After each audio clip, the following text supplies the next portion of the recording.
From historic Cotton Bowl Stadium in Dallas, welcome to the inaugural I-45 Texas Showdown. Tonight, it's Dallas Trinity FC from the Gainbridge Super League hosting the Houston Dash of the NWSL. I'm John Little with Steve Lansdale. Great to have you with us tonight. And as the teams warm up, there is a lot on the line for both teams, both Trinity at home and the Dash. There's Dash DNA on the field, but they've got 7 players they're without because of international call-ups. What does that mean for the players that aren't normally on that first line for Houston? The absence of those players who got called up elsewhere creates an opportunity for those who have been waiting their turn as backups. And on a team that is built on a competitive culture, if they can have a strong performance tonight, they will force the coaching staff to consider them for more minutes and larger roles going forward. Let's talk about the players to watch. First of all, for the Houston Dash, it is Mackenzie Roby. And Roby, just a terrific free agent acquisition for Houston. She is the main free agent signed this offseason, known as a proven goal scorer, both in college at the University of Alabama and also earlier in her pro career. Very versatile, can go up the middle as a 9, can play out wide, and the kind of player who's such an effective threat that she's able to raise the level of those players around her. And for the Trinity, look at Caroline Kelly and what she's been able to do in training as to the reason she's getting the start.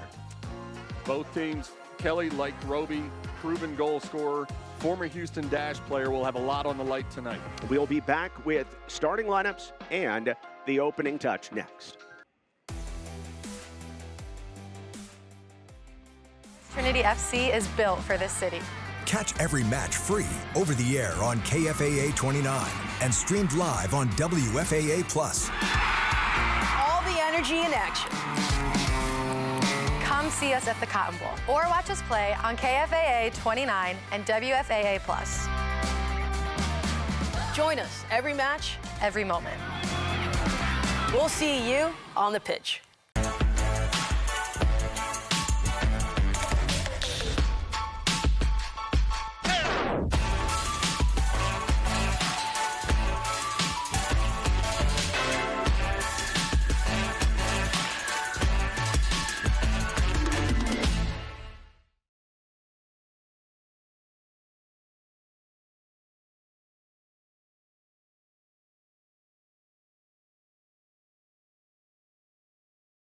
Have a great trip. Do you think they'll be okay? Honey, nothing's gonna happen. And if it did, your parents would take care of the kids. Our money, our house, everything would go to them immediately. Doesn't count. It's a solid plan in your head, but if you want those things to actually happen, you need a trust. Luckily, Trust and Will makes it easy. A trust helps you avoid probate court, giving your loved ones immediate access to your funds, and it'll actually count. Slug bug. Get started at trustandwill.com and make it count. Fans, this one's for you. The fans of great passion, fans of great pride, and fans who aren't such great fans of. Come on, offsides. Fans, this is y'all's moment to join something built not just to make noise, not just because we could, no. Victory Plus was built for you, the fan. So join us. We're just getting started.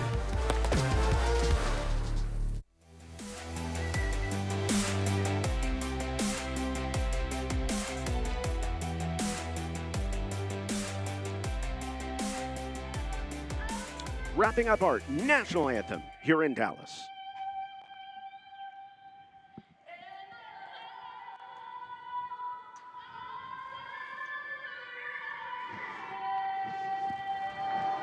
A gorgeous job here at the Cotton Bowl. Welcome back to the here in Dallas, where it is time to meet tonight's starting lineups presented by UT Southwestern Medical Center, ranked by U.S. News and World Report as the #1 hospital in DW for the 9th consecutive year, and also nationally ranked in 11 specialty care areas, the most in Texas, including cancer, heart and vascular, and neurological care. UT Southwestern is proud to be the official healthcare partner of Dallas Trinity FC. And so for the Houston Dash tonight, their starting lineup includes Yasmin Ryan, Mackenzie Roby, and Kate Fossey at forward positions. The midfielders will be Delaney Sheehan along with Maggie Graham and Danielle Nicola Perico, and also for the Dash, Alicia Chapman, along with Kristen Westphal, Kate Harden, and Paige Nielsen, the defenders, and Jane Campbell gets the start in goal for the Houston Dash, their captain. Meanwhile, for Trinity FC, we mentioned up top, Caroline Kelly would be a part of the starting lineup tonight, along with Bethany Boss up front and Cameron Lancaster as the forwards. The midfielders are Winnie Bellata, along with Caroline Swan and Jenny Julia Danielson. And the defenders, Sierra Hinson, Lauren Flynn, Amber Weisner, the captain, Hannah Davidson, and Tyler McCamey is in goal for Dallas Trinity FC, and first-year head coach Nathan Thackeray, who took over right in the middle of the regular season for Trinity here in the 2025-2026 season, Steve. And what has Coach Thackeray talked about as far as what he wants out of his Trinity team in this matchup against the Dash? Well, sort of like we discussed a little in the opening, he looks at it as a great opportunity, as sort of a measuring stick. You talk about, I mean, obviously a lot of these players know each other from having played against each other or with each other, either as pros or even in the college and club levels. But it's a measuring stick. It's an interruption during the season, but it's a time to sort of reset and get ready for the second part of the season. And it's a terrific matchup against an excellent team from down I-45. For the Houston Dash and head coach Fabrice Gautois, in his second season as the head coach of the Dash, I loved what he talked about rock and roll football and how he wants his team to flow and move and not be predictable when it comes to when they have the ball. Right. He kept using the word fluid, that everything can change based on what unfolds in front of them. And that lack of predictability can really multiply the effectiveness of talent.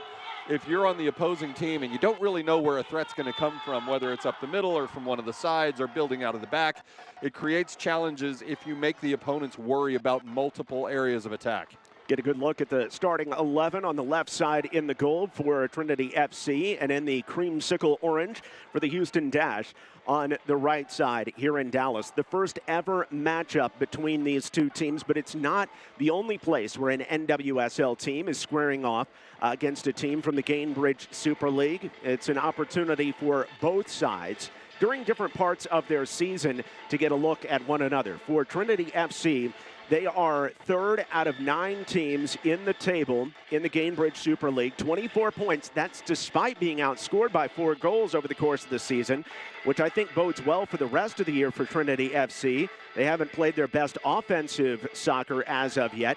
Still, they've been able to pile up points. For the Houston Dash, they're trying for a better season after finishing 10th out of 14 teams in the NWSL a season ago. Right, and each team added players, specifically added players with the ability to find the back of the net to build on exactly what you described, trying to create some more offense, which obviously leads to more chances for wins. And the first touch for Lancaster, who sends it through the legs of Danielson, trying to attack it right at the edge of the 18. For the Houston Dash, they get their first nip at the ball tonight. And Yasmin Ryan, who is one of their leading scores a season ago, and tries that nifty little outside of the foot offering up the gut toward Mackenzie Roby. And it's kicked into clearance by Trinity FC. Ryan, 4 goals and 3 assists a season ago for the Houston Dash. And that's nice production, but they would love for their, Golden Boot winner to have a little bit more production than that. Absolutely. And when you add the kind of talent you have, that can help players like Yasmin Ryan if it allow opponents to focus so much of their defensive attention on her. The threat of having additional players on the offensive third who can find the back of the net open up some space for Ryan and hopefully drive her numbers up. And Ryan is driven off the ball.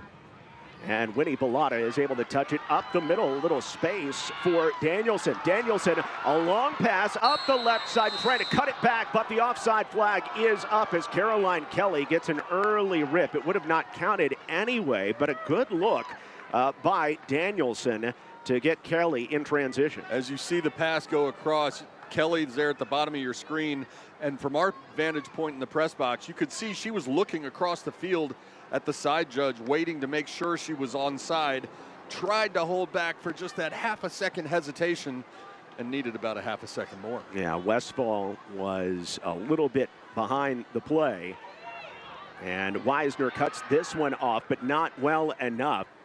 And Weisner able to drive it right back into Roby again. Cycling back, the dash losing it out of play.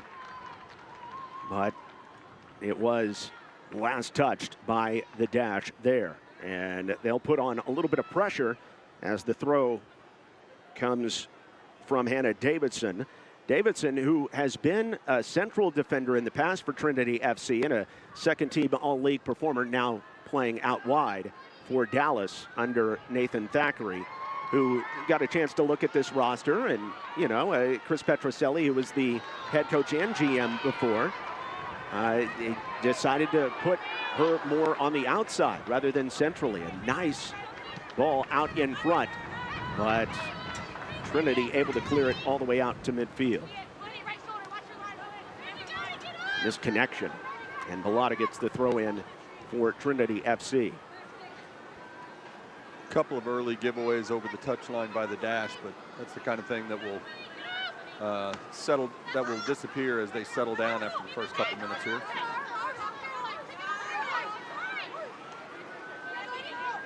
Kelly politicking for a throw, but it will go over to Houston in the first ever matchup between the Dash and Dallas.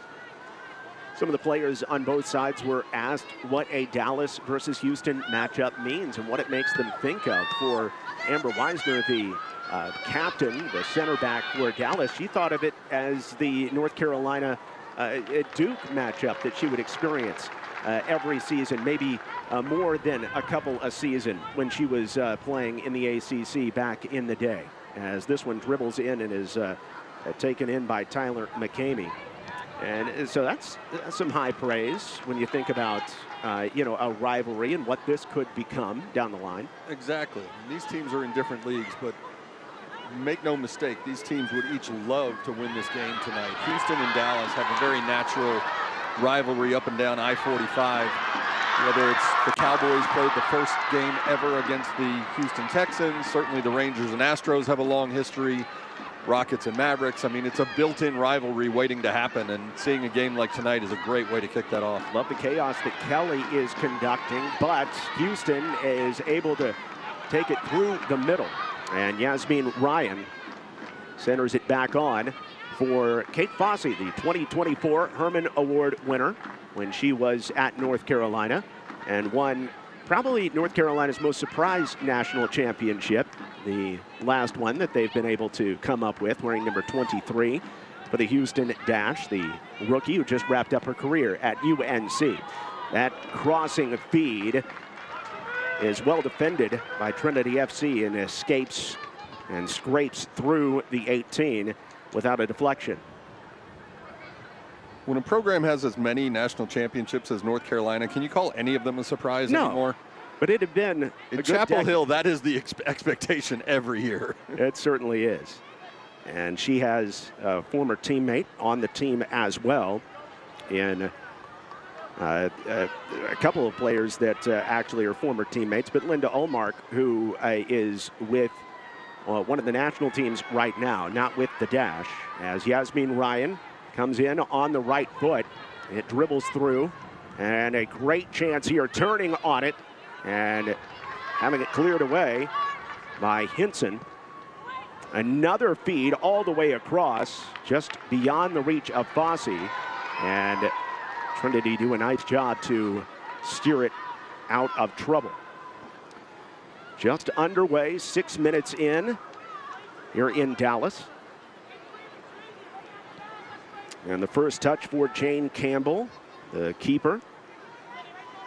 One of the best keepers in NWSL history. Bellotta able to get a giveaway to go Trinity's way. Good return pass from Caroline Swan. Swan wearing number 52. She is an academy player for Trinity FC, so she's retaining collegiate eligibility. Speaking of UNC, that's where she is headed in the fall. But before she's headed to Texas. There is also a player going to UNC. My apologies, in Sealy Strawn. But she's not going to Texas until 2027. It gives players like Strawn and Swan an opportunity to play at the professional level against professionals before they go to the collegiate level. Yeah, how many times do you hear a college coach say that a freshman comes in, very talented player, but boy, the game was a little bit big. The transition from the high school to college level or the club level to college level was a lot. For Swan and Strawn to play in games like tonight against pros will go a long, long way toward preparing them for playing against bigger, stronger, faster players who compete at the highest possible level and give them a great opportunity to be successful when they get to their colleges as freshmen. How about Swan winning that 50-50 ball? And here comes Kelly marching in. Kelly up top, sends it back for Swan, cycling through to Bellotta. It hops up on her. She'll play it over to Chapman to try to keep the pressure on. The first sustained pressure here for Dallas Trinity FC, the second-year program out of the Gainbridge Super League. Creeping in on that overlapping run, Hinson plays it negatively for Winnie Bellotta, who played up the road at SMU, just about 10 minutes away. That one in the direction of Swan, but never got there. Nice response by Trinity FC. Spent the first several minutes in their own back end, sort of on their heels a little bit, but as you said, able to maintain several minutes of sustained pressure in their own offensive third, evening out the field a little bit. The two coaches know each other well, both 38 years old. Nathan Thackeray in his first year with Trinity FC. Houston Dash's Fabrice Gautrat, and he's in his second season, just starting his second season, but they both were on the NC Courage staff at the same time, and so they know each other really, really well. Yeah, some coaches enjoy coaching against their old friends and their old co-workers on different coaching staffs. Others hate it because you know each other inside and out. Great look to Lancaster. Lancaster tripped up from behind, but ball first is the ruling, and that will give the crowd something to murmur about as Alicia Chapman made a nice play from behind on that tackle. I was going to say, all of those assistant volunteer referees in the crowd wearing Trinity FC jerseys did not agree with that non-call. Very solid crowd on a gorgeous night in Dallas. Could we ask for any better at the end of February? It is beautiful.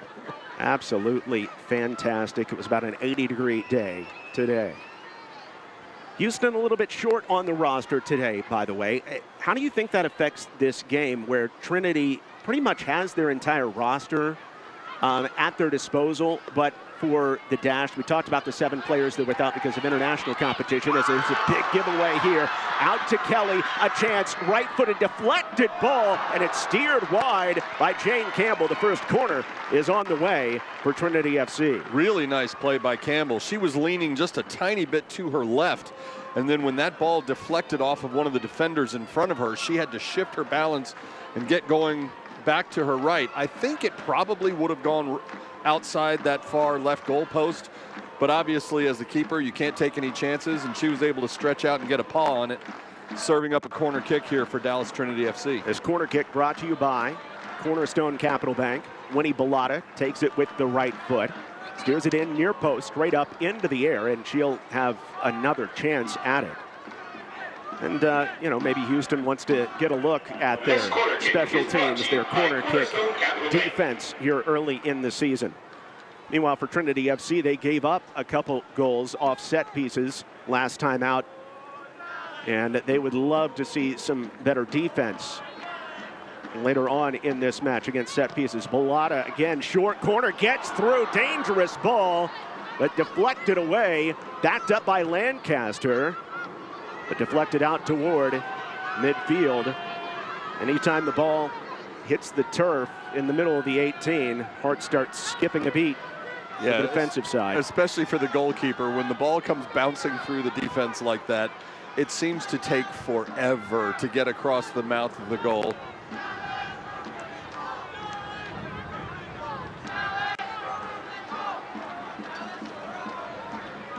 Well, Dallas Trinity fans want the inside track this season. You can sign up for the DTFC newsletter.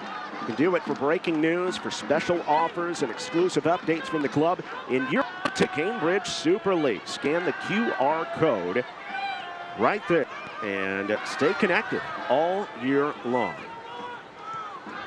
Always get my DTFC updates. Love seeing those in my email inbox. They go in the favorites, by the way, Steve.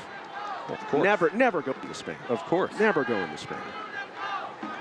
Maybe a little bit of a dangerous pass there.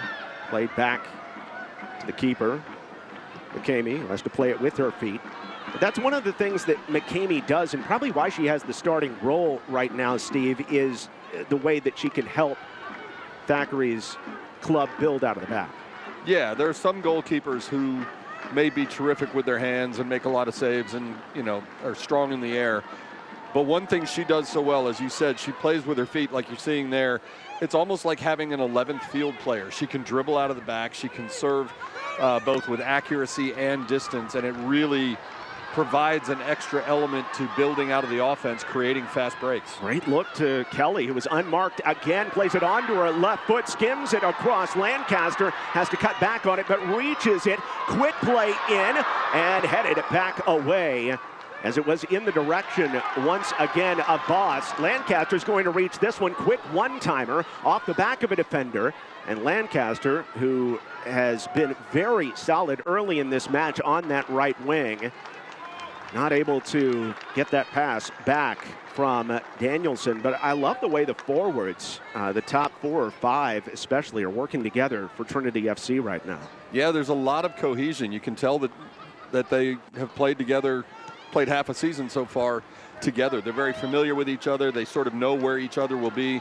And I was going to say the same thing you did about Lancaster. Has been very impressive early on, including not just creating chances like she did a moment ago in the down in the right wing, but a couple times she's hustled all the way back into the defensive third to help the midfielders and defenders clearing the ball out of the back end. She's looked very impressive early on. And Lancaster's been a starter for a lot of this season. This would be her 15th appearance if it was a counting game, but she's started 9 games, had 14 appearances, 2 goals, 1 assist in this 25-26 season in the Gainbridge Super League. So she's used to starting, but not all these players are. And one thing that Nathan Thackeray told us was he didn't want to put all his starters out there and then all his reserves. He wanted to mix it up a little bit and get everybody an opportunity to play with some of the top line tonight. Exactly. I mean, there are a lot of players who are going to get minutes tonight, as they should.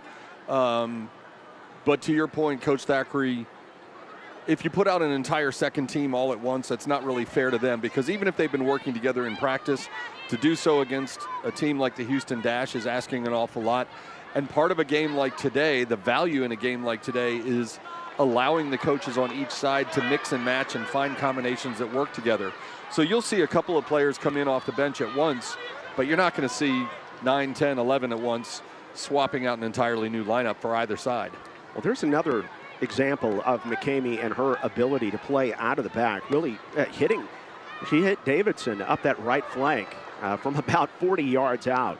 Here's another overlapping run and a great play to Swan. Swan has Boss out in front, or Kelly wide. Swan trying to make a decision. The 16-year-old has it deflected away, and it will be the 3rd corner of the night for Trinity FC, brought to you by Cornerstone Capital Bank. With young players, whether it's a college freshman or a rookie on a professional level, you sometimes worry about or wonder about how they'll handle the situation. Swan doesn't look phased at all being out here against a team like the Houston Dash. It's a great opportunity, like you said, for her and for Stroon to play in games like this. Bellotta to the back post, header all the way across, and it's deflected but not far enough away. Bellotta is going to receive it again. Everybody back onside. Nice job to get in front of that Bellotta blast. And a throw-in on the way for Trinity FC as the offensive assault continues for the players in gold. Yeah, they've done a very nice job of sort of flipping the field. Early on, like we said, they were, I don't want to say back on their heels, but a lot of the first few moments were spent in front of the Dallas net. And they've sort of regrouped and found some things that they like, getting through that middle third in transition. and they've been able to create some chances through the middle and also running some overlaps on the outside by the flanks. Long ball up the field and reaching it first. Nice job by Fossey. Fossey trying to dribble through defenders, but she is cut off. And joining the play, here comes Ryan. Ryan wide, looking for a touch for the dash. Centers it in. Clean play by the Trinity to steer it away. Looks like Weisner was the one to get to it first for Trinity FC. And a nice defensive play for Trinity. And again, there's a clearance out of the back, just like with McCamey a couple of moments ago. It's so tempting when all the chaos is unfolding in front of your own net. If you have a chance to get to the ball, it's so tempting to just wind up and knock it as far as you can. But both times it has been sent upfield, but sent to a teammate where they're able to do something with it and create opportunities. Weisner all the way across to Kelly, who goes back across to Danielson. What a tic-tac-toe. Danielson on the ground, deflected ball smothered by Jane Campbell. But love the change of direction side to side by this Trinity FC team with 40 and 50-yard passes like it's nothing. Yeah, 40 and 50-yard passes look great, and they look even better when they're on target. And those last couple were pinpoint passes dropped right at the feet of their intended targets. And what that does, it stretches out the opposing defense laterally, makes them chase to either sideline, and therefore it opens up lanes in the middle. So if they're able to keep doing that a few times, you'll see more space in the center where Trinity FC's offensive players will be able to drive through the center of the field and try to create some chances from the top of the box. Nice defensive play by Hinton to knock it away. Hinson's going to get it back on the left side. Hinson underneath. Lancaster was in the area. This ball deflected out toward the touchline, and it is saved back in, but too late. And it is a throw in about 15 yards off the goal line for Trinity. Nice job by Hinson using her own body to shield her opponent away from the ball and let it roll out of bounds, but it slowed down, and that she had to be sort of holding her breath, wondering if it was ever going to reach the touchline. It eventually did. Scoreless as we entered the 20th minute here in Dallas. John Little with Steve Lansdale and the whole crew. Happy to have you with us tonight on Victory Plus. Also had a chance to bring you the friendly against the Mexican professional team back in October, did we, on Victory Plus, and really appreciate the opportunity to bring you this high-level soccer here on this platform. Here comes Winnie Bellotta, the former SMU Mustang, trading paint through the middle of the field. Dispossessed there, but Bellotta, going back to her collegiate days, always been a very strong player on the ball, a good decision maker in the midfield. Yeah, Winnie Bellotta is a very versatile player who can fill a number of different roles. You know, Trinity FC's general manager, Chris Petroselli, was her coach at SMU, so he certainly knows everything she can do. And she can take so many different corner kicks, free kicks, go into the middle, play out on the flank. She's a sort of like a Swiss Army knife that allows the coaches to mix and match a lot of combinations. Quick blast toward the back post, and it is wide by Hinson as Kelly fed her from about 25 yards out. Third shot so far by Trinity FC.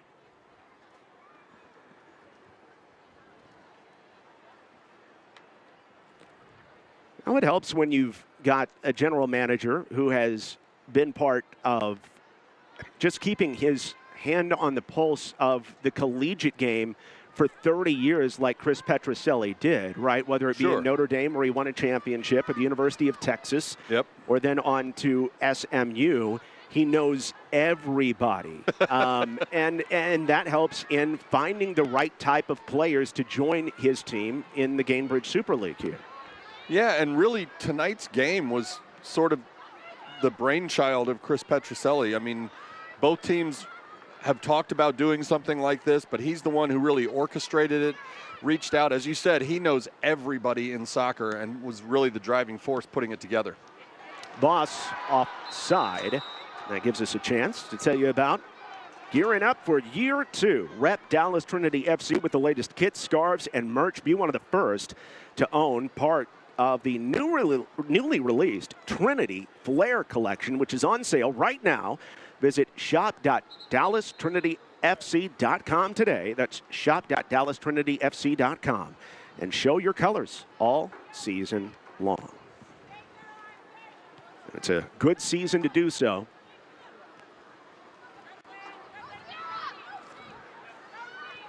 And this is a year where Dallas is 3rd in the Gainbridge standings. You want to be in the top 4 in order to make the postseason. They're in a nice spot as they work their way into the 2026 portion of the season. They are, but as Coach Thackeray said, they are not content with the spot where they are by now at all. They've still got several games left and several opportunities to play better, and as he says, they're going to have to play better to solidify their chance at a postseason spot. Again, most of this first half has been played on the Houston Dash defensive side. This starting 11 for Dallas Trinity have been very good against this NWSL team. And again, it bears repeating that Houston is without some of their top players that are playing internationally, but still they are considered part of one of the best leagues in the world. And right now, Dallas Trinity controlling play and looking like a team that is connected and gelled and in sync with one another. Yeah, these look like very equal teams. There's been a little bit of a shift in the balance of the run of play, initially favoring the Dash. It's been a little more in Dallas's favor lately, but it sets up for a beautiful, second half of the first half. Both teams still looking for that first moment of quality that can tilt this all Texas Showdown in the first matchup ever between the two.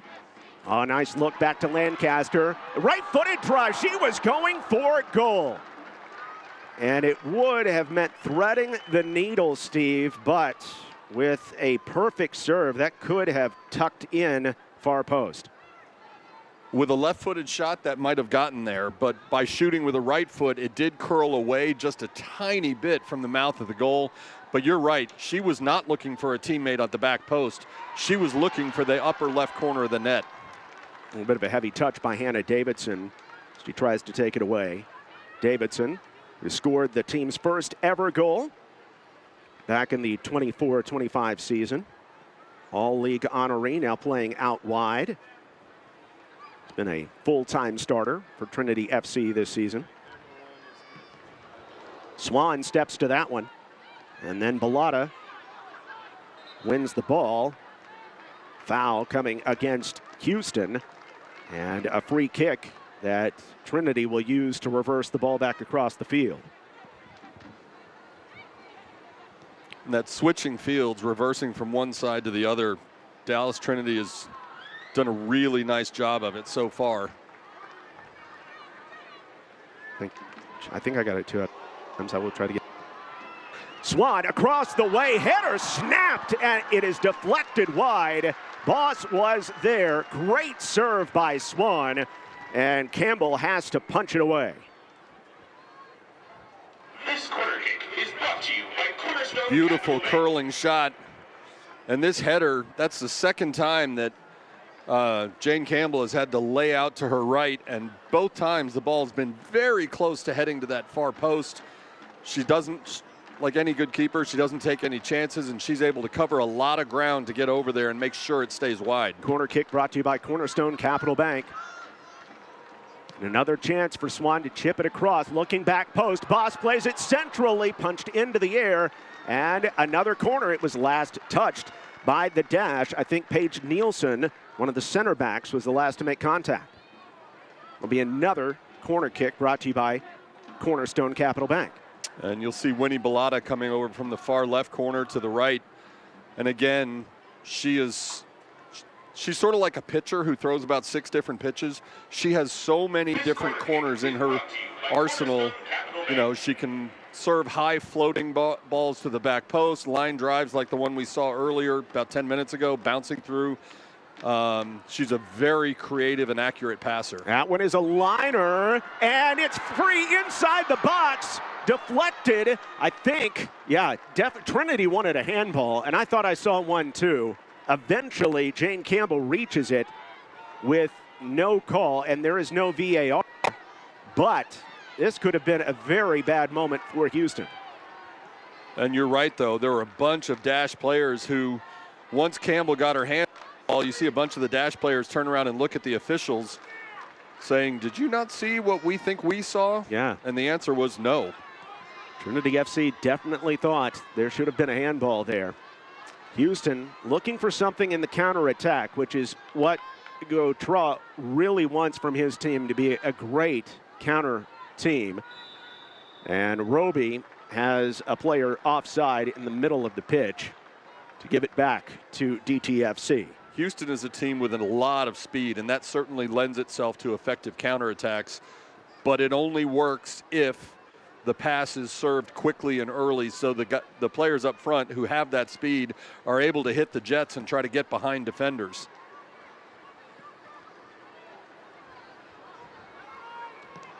Weisner, who played a long time for this other side, Houston, now wrapping up her career with Trinity FC. She has said this is her final year, and she has played a lot of moments that matter. When you think about what she did at North Carolina and onto her pro career, being one of the best defenders and, you know, just a rock solid iron woman in the NWSL, and now on here to the Gainbridge Super League. It is a career that should be celebrated. And for Weisner, what do you think is going through her mind as she goes into this final, half the year of her career? You know, I think it's one of those deals where you just appreciate all of the moments more. Certainly you appreciate the wins and you appreciate the goals you score and you appreciate the plays your teammates make, but also just the opportunity to be playing. She has 150 NWSL appearances, over 11,000 minutes. And that's just the NWSL. Right. And last I checked, there's only 90 of those minutes in each game. I mean, she's played a ton of soccer, and as you said, a ton of big-time, important soccer at a lot of different levels. Absolutely fantastic player. Weisner going after it all, trying to force it out to Kelly. Malata will get a touch on it, but racing back to it, Yasmin Ryan, the leading scorer last season for Houston. This played into some space where Kelly can make a run. And I think Caroline Kelly, we've talked a lot about Cameron Lancaster, what she's done, and Swan on the right side of the field, but I think Kelly's been great too, and you can see why she got the start today. Here is a vertical ball being played over the top. This could be the moment, the cross in front for Fossey, and it is just beyond her reach. That shows you how dangerous Houston can be in the quick attack. When that crossing pass came into the middle, I didn't think there was any way Fossey was going to get to it. But the timing of it was perfect, and Fossey is so quick. Here you see the cross into the middle, and Fossey's sandwiched between two defenders and is about a half a step late. And that's my apology. It was Fossey on the serve, 23, and 25 on the receive in Roby. But sorry, I did the exact same thing, yes. Yeah, they look a lot alike from 7 stories up here at the Cotton Bowl.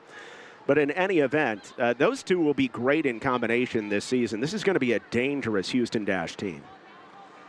It really is. Players like Fossey, Robbie,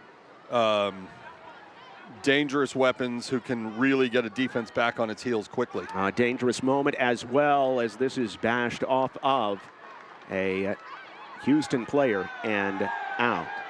Trinity fans, don't miss our next home match as DTFC is back at the Cotton Bowl on Wednesday, March the 18th. That's going to be a huge night of soccer. Dallas Trinity FC takes on Lexington SC in a top 4 showdown in the Gainbridge Super League standings. Lexington comes in with just 1 loss on the season. And so this is a major playoff implication game in the intensity you'd expect from two of the league's best. It's not just a big match. It is pups at the pitch. Are you kidding me? So bring your furry friends. Enjoy a special night where soccer and dogs collide for an unforgettable atmosphere at the Bull. Lancaster plays it in front. Great ball. One touch. Deflection. And a third. And it's just wide. You've got to be kidding me. That is why Jane Campbell is one of the best. 2 saves in short succession and a third off a defender to keep us level. Campbell is absolutely brilliant here. To make a save from such short range is extremely difficult, and then to have the presence of mind to recover, get up on her feet, stretch out again for the second one, and then to have the third one just wide. What a heartbreaking run for Trinity FC, although you do get a corner kick for Winnie Bellata again, but what a great chance. Brought to you by Cornerstone Capital Bank. As Danielson had 2 chances point blank, and how it's not 1-0, I don't know, and this is offside. No goal for Boss. It fell right to her, but that final deflection off of a Trinity FC player, Boss was already offside, and it's the right call. Yeah, she was a couple yards behind the entire defense. Nice job by the Houston defense pinching forward in an offside trap to catch her in that position. But the previous run with the 3 shots by Danielson, that's the one that's really going to stick with her if Dallas isn't able to recuperate and get another similar chance. So we're still level, 0-0, but a lot of chances for Trinity FC, and it's just the all-world keeping by Jane Campbell that has kept Trinity FC off the board. And you can see why head coach Nathan Thackeray has gone with this 11 so long in the first half when he's got other players at his disposal. Quick chance. Joining is Ryan, and a wonderful job to slide to it and get it into touch by Alicia Chapman, or rather by Hannah Davidson, I should say, for Trinity FC, eliminating that opportunity. Yeah, that was really nice sort of help defense. She was the second defender to arrive, but did so just in time to clear that ball away. Defending is a group effort at any position on the field, and she showed it right there. Dash trying to be dangerous again. This time it's Sierra Hinson reaching it, sending it over the touchline as we enter the 35th minute of action, and a throw in for right outside back Kristen Westfall. 32-year-old, played collegiately at Florida. Great ball out top. Fossey deflected. Ryan the one-timer, and it is wide and going to be a corner opportunity. The first Cornerstone Capital Bank corner kick for Houston. That shot went right into the midsection of Swan, who looked like maybe she had a little bit of wind knocked out of her. This is point blank range. All right, it may have gotten her up in the ribs, but you see her holding her stomach there. That absolutely hurts and takes an element of fearlessness to jump in front like that. Oh, Ryan, header, and it is just deflected wide. Great opportunity. And another corner on the way. But for the Dash, they nearly got on the board. That was Kate Harden joining the party. She's a non-roster invitee, just coming off the Georgia roster the past few years. Another Cornerstone Capital Bank corner kick for the Houston Dash. Yasmin Ryan taking it, going far post. Clean header, and in the air, able to find it. Tyler McCamey eliminates the threat for GTFC. Nice job by McCamey, not only going up and snatching it out of the air, but really holding her ground, or holding her air. She went up, took a shot in the side, didn't flinch at all, didn't lose her balance, and most importantly, didn't lose the ball when she came down. Couple excellent opportunities in this first half, both sides. Trinity FC doorstep opportunities for Julia Danielson that were both saved by Jane Campbell, and a couple saves back at this end by Tyler McCamey of Trinity FC. Just took over the keeper's spot. We think we'll see Sam Estrada, by the way, in the second half. Another great keeper on this roster. Swan trying to get this out of trouble. And it will be another throw in from around the 18-yard mark for the Dash. Houston has not been the more threatening team, but just looking for that one moment of quality as Danielson breaks out. She is overridden, and Ryan able to take it away, but I credit Paige Nielsen for that defensive play. Swan takes it right back, and Ryan intercepts from Bellotta. Able to turn against her and play it back near the center line. Ryan has players out in front. Plays it deep in the direction of Kate Fossey, the rookie out of University of North Carolina, who had 20 goals in her 24 Mack Hermann Trophy winning season for the Tar Heels. Good idea by Ryan on that serve as she went with a little bit of an outside-in spin, trying to connect with Fossey, but just a little too much heat on it because there wasn't a lot of real estate left before the end line. Nice job to find Davidson. Here's Lancaster. Quick burst. Lancaster, one touch inside. Boss trying to go up her 90, and she just skies it. Campbell is frustrated. She was beat if that one was put on frame, but maybe 2 yards off of that upper 90. Campbell's frustrated, but so is Boss, because she had a great opportunity. She got a half a step on a defender, and the ball was perfectly served. But when you're going 100 miles an hour like that, it is so easy to airmail it over the bar, because even if you try to hit it lightly, the momentum of your body puts a lot on it. And if you get under it just a tiny bit, it is going to go airborne like it did in that case for Boss. Another outstanding opportunity. If you look at the expected goals in this one so far, no question Trinity FC is leading there. Probably 2-1, but still nothing on the scoreboard for either team as we get close to the 40th minute.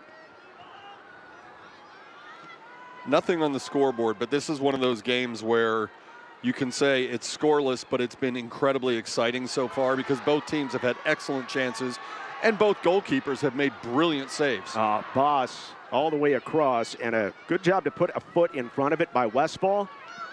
Stop the opportunity, at least initially. Kelly reaches it, though, and again, Westfall is in the way.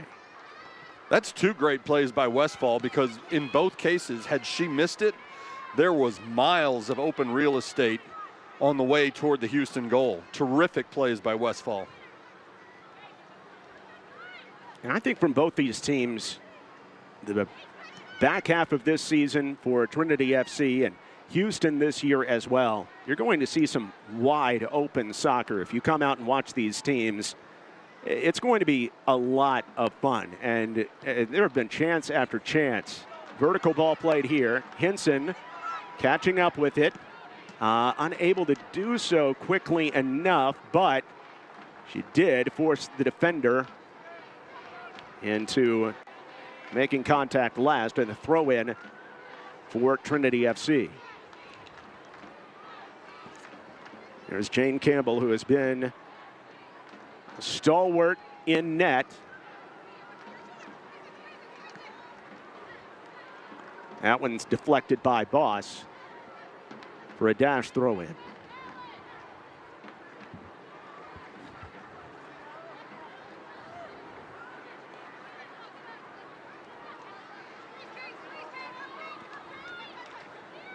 Ready?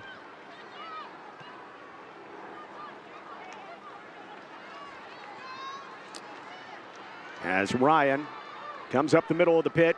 Ryan makes a nice move on a defender. Ryan trying to go coast to coast. Cut off by Bellotta, and still alive. Fossey can't reach it. And just like we've got the backs of Dallas Trinity FC, Trust and Will also has yours, helping families protect their legacy for generations. Start your plan today at trustandwill.com. Think that little collision was familiar to them? Oh, Ryan with a great play across, and the header in a double team is high. There's a beautiful header right outside the back post. I was going to say the collision a moment ago, you had Bellata who started SMU, you had Ryan who started TCU. Think those two had ever clashed before between the schools about 30 miles apart from each other? No question. Been a few home-at-homes over the years between Coach Petroselli's team and TCU Horned Frogs, who had an unbelievable season, making it all the way to the College Cup this last year for the first time. Congratulations to the Horned Frogs.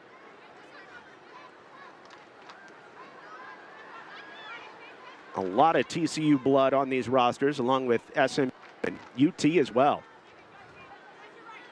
A little bit of space on the right, dashing in, the cross, sent back out, and able to clear it.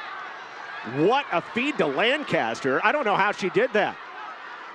And now a break for Trinity FC. Lancaster plays it out to Danielson. She'll have a throw in. You mentioned all the players from University of Texas and TCU and SMU. Obviously, Texas is an absolute hotbed of young soccer talent, and both coaches in the preparation interviews that we did leading up to this game, they talked about how this is an extraordinary game for all the girls in the area who want to play soccer and want to see it at the highest level. The track meet we're watching tonight is a great example of that. It's fantastic soccer in a famous, legendary stadium. It's a great opportunity, and a lot of young players can look at this kind of game and imagine what it might mean for their futures as well. Yeah, the second year of the Gainbridge Super League, and you got the NWSL expanding as well. You know, and specifically here in the Dallas area, to be able to see, you know, pro players and even some academy players that maybe even girls that are under 18 have played against here recently, probably been dominated by. You know, if you're on the side of, not on the side of Caroline Swan or Celie Strawn, but it is inspirational for girls in this area for sure. Yeah, there's a reason that college coaches come from all over the country to Houston and Dallas to find players. There's a lot of really good soccer talent in the state of Texas. No doubt about it. And there is a player down on all fours. Is a dash defender, and able to scrape herself back up is Westfall. Westfall, who's spent time at Portland and San Diego before joining the Dash.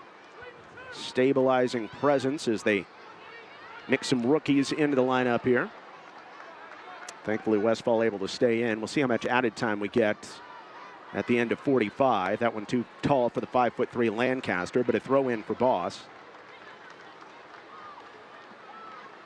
Boss was hustling to try to grab the ball as Danielson was making a sprint toward the right corner, but then thought better of it, and Boss joins the attack up front. Boss shoulders that one along. Danielson pursuing. Swan got in the way. So not a lot of added time. 1 minute extra time here in the first half. Dash will try to use that. Figure out how to get on the board in this scoreless matchup. They've had their chances here in the last 10 minutes. Colaprico. Dash cycling through and finding Chapman at the top of your screen. Ryan. It's been big in the first half. Good job to get in there.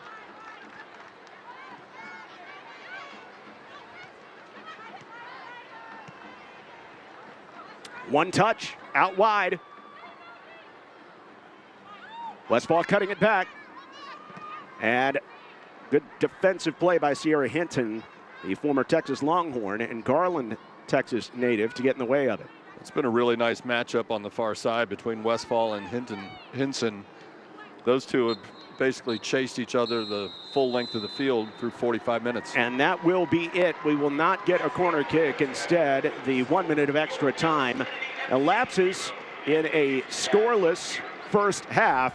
But it was not without a lot of excitement in the first ever matchup between the NWSL's Houston Dash and the Trinity FC out of the Gainbridge Super League. Big defensive plays mean we are level at the end of 45 minutes at the historic Cotton Bowl in Dallas.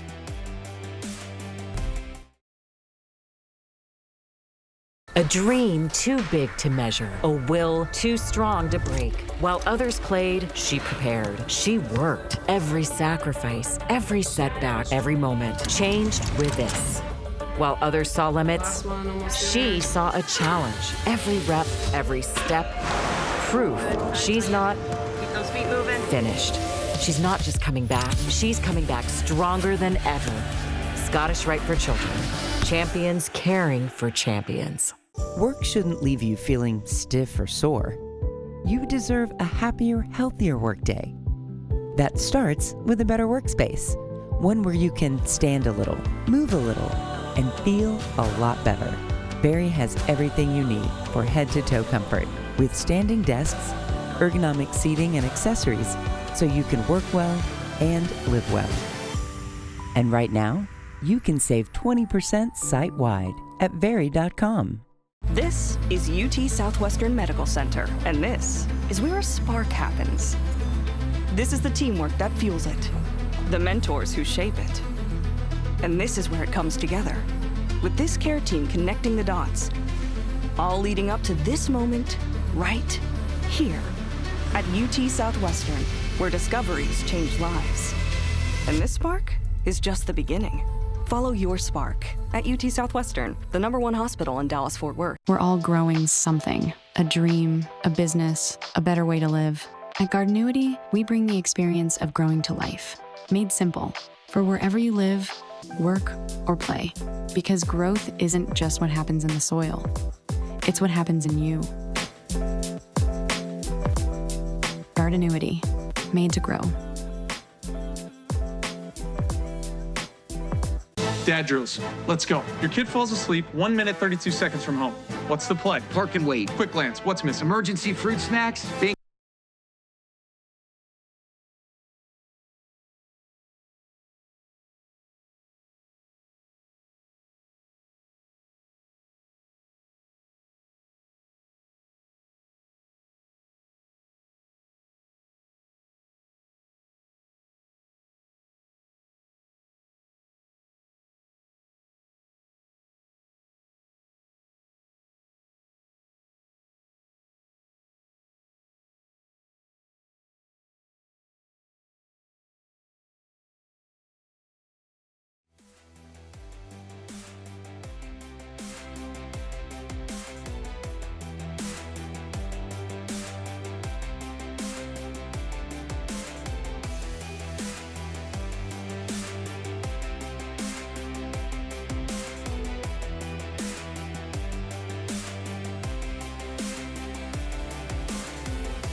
Welcome back to the I-45 Texas Showdown at the Cotton Bowl in Dallas, right in the heart of where the State Fair of Texas takes place every September and October.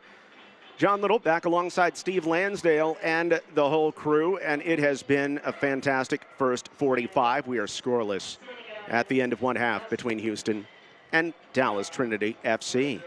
And the connection runs deeper than just a lot of players from Texas in this rivalry. There's also a deep North Carolina Tar Heel connection when you look at both sides of this roster. A lot of players who have either played, that are playing either for Houston or Dallas right now and have played in the past for North Carolina. Yeah, it used to be that Chapel Hill was the unquestioned fountain of elite talent going to the national teams, going back as far as like the Mia Hamms of the world. And the Heels don't win national championships quite as often as they used to, but there's a reason you go there. They are loaded each and every year, and these teams know it. Absolutely. And Celie Strawn for the Trinity FC, who we think we'll see in the second half, an academy player, is even a future North Carolina Tar Heel and headed out to Chapel Hill in the fall.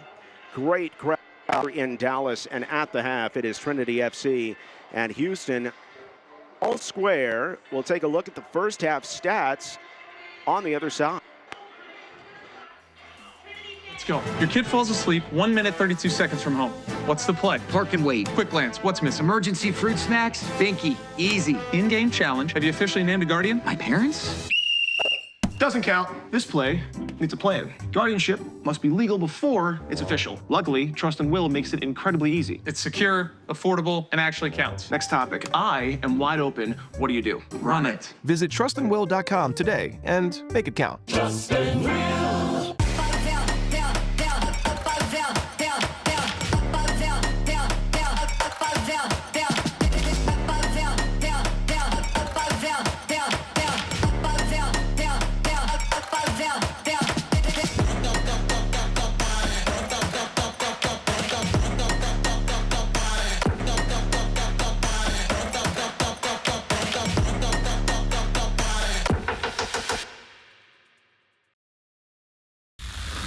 A star is the universe's most luminous powerhouse. The stars in Dallas have aligned and are ready to defy gravity. Oh, what a stop! Season after season, this team delivers. The countdown is over. Stream free Stars games all season long on Victory Plus. We have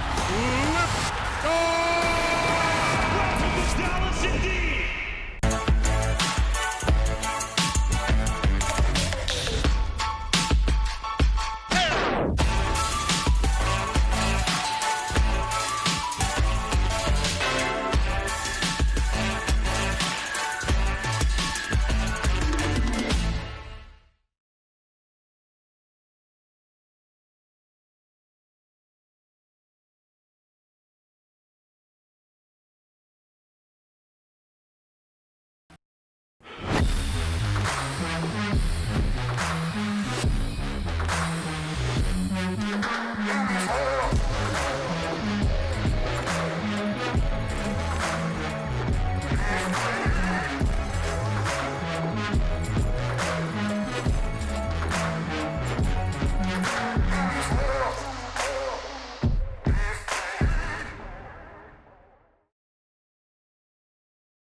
Sport is for everyone, but too often, the moment slips away.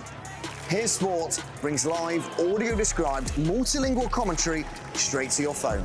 So every play, every call, and every cheer is there for everyone. Trusted by clubs and fans, simple, instant, and accessible. Here Sport, live sport.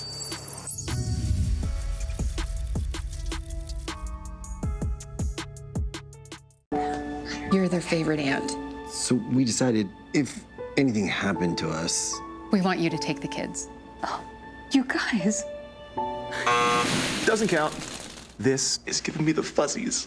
But what you need is a will. Trust and Will makes it easy. For as low as $199, you can quickly create a state-specific, legally valid document that actually counts. What's cooking? Twins. Twins. Start your will at trustandwill.com and make it count.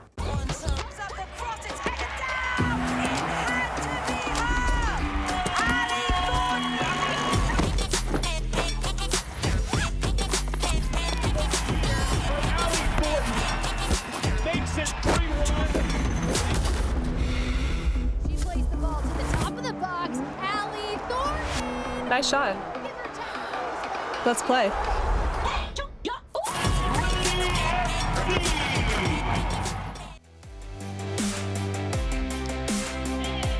Welcome back to the Cotton Bowl. It is Super League versus NWSL. Dallas versus Houston every minute tonight. Another data point for both coaches to take a look at their squads in this friendly. John Little back with Steve Lansdale. Let's look at some highlights from the first half. It is scoreless at the break between Houston and Dallas, but doesn't mean that DTFC hasn't been without chances. No, there have been terrific chances. Quite honestly, for Houston, Campbell has kept this scoreless. She's made a couple of big saves. Here you see Swan crossed into the middle, got deflected, and then headed toward the post. There you see Campbell stretch out, knocking it wide. And the Houston defense has been a little bit on its heels a couple of times, but able to dig it out. Another shot, pushed just wide. You see Campbell has to jump on it because, again, it deflected off of one of her teammates. She didn't want to give up the corner kick. And there you see Swan just take one right in the gut before turning it away. And this was the play of the first half. Danielson with 3 shots from very close range. And that's why Campbell's best keepers in been fantastic in the world. You know, the possession numbers, the possession can come and go. I don't really agree with that, but they didn't ask me. You do look at, there have been more passes, but the opportunities definitely favoring Trinity in the first half. I think so, and in part because Trinity has done a really nice job of counterattacking out of their back end. We've talked several times in the first half about how they clear it out long and don't just go for distance. They're finding teammates who are then able to generate fast breaks and create dangerous chances on their own offensive end. And you look 6-3 in corners in favor of Dallas. Trinity shots 9-4 in favor of Trinity, and some very important saves, though 5 of them made in the first half by all-world keeper Jane Campbell. We'll be back with more here at halftime in a moment. Trinity and the Houston Dash scoreless in this friendly.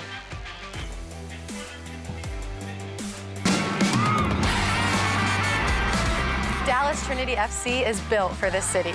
Catch every match free over the air on KFAA 29 and streamed live on WFAA+. All the energy in action.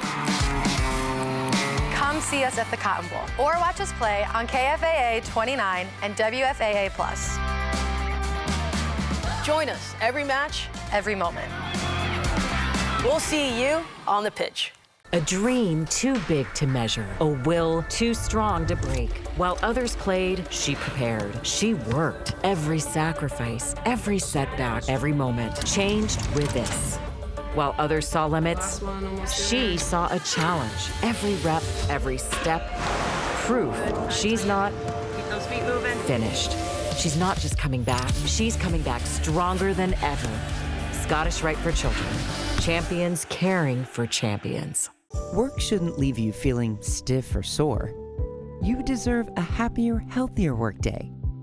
That starts with a better workspace. One where you can stand a little, move a little, and feel a lot better. Barry has everything you need for head-to-toe comfort, with standing desks, ergonomic seating and accessories, so you can work well and live well. And right now, you can save 20% site-wide at Very.com. We're all growing something, a dream, a business, a better way to live. At Gardenuity, we bring the experience of growing to life, made simple, for wherever you live, work, or play. Because growth isn't just what happens in the soil, it's what happens in you. Gardenuity, made to grow. This is UT Southwestern Medical Center, and this is where a spark happens. This is the teamwork that fuels it, the mentors who shape it. And this is where it comes together, with this care team connecting the dots, all leading up to this moment right here at UT Southwestern, where discoveries change lives. And this spark is just the beginning. Follow your spark at UT Southwestern, the #1 hospital in Dallas-Fort Worth.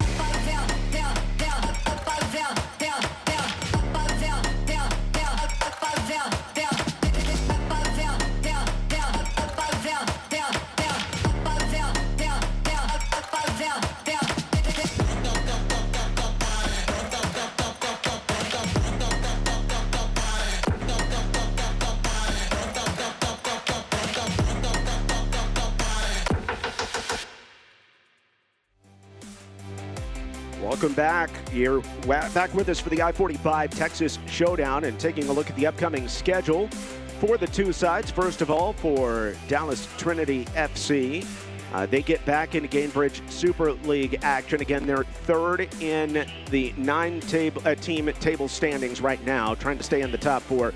And they've got a couple of road matchups at Lexington and at the DC Power, followed by a home matchup versus Lexington SC. So two of the next three against a team just ahead of them in the standings.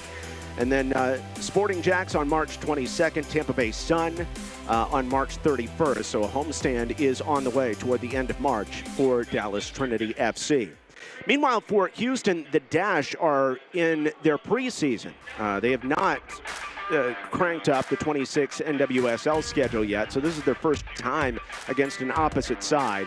They're actually going to be playing the University of Texas at home in a match that's not necessarily technically on the schedule for them, but then they start to get into the meat of their preseason schedule and then on to the regular season after that.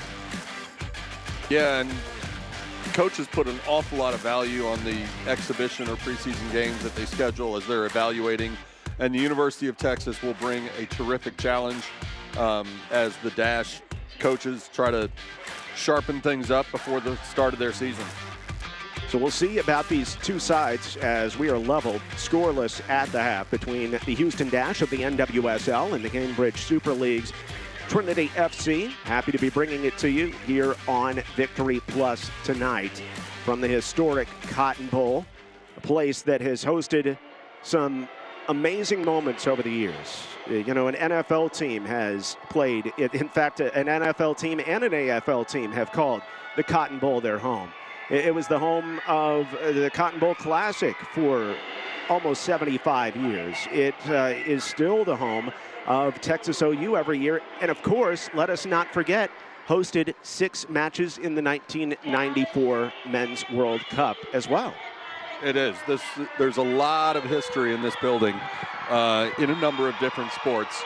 And for Trinity FC to call this home is a really great opportunity. We'll be paying close attention to the starting 11 in the second half for both sides. And in the second half, you see that Boss is back out there at the striker spot after some really nice work in the first half for Trinity FC. I can tell you that for the Houston Dash, they came in with a roster that was less strong numbers-wise, and so Coach Gautrat was anticipating playing a lot of players all 90, but Messiah Bright is out there to start the second half.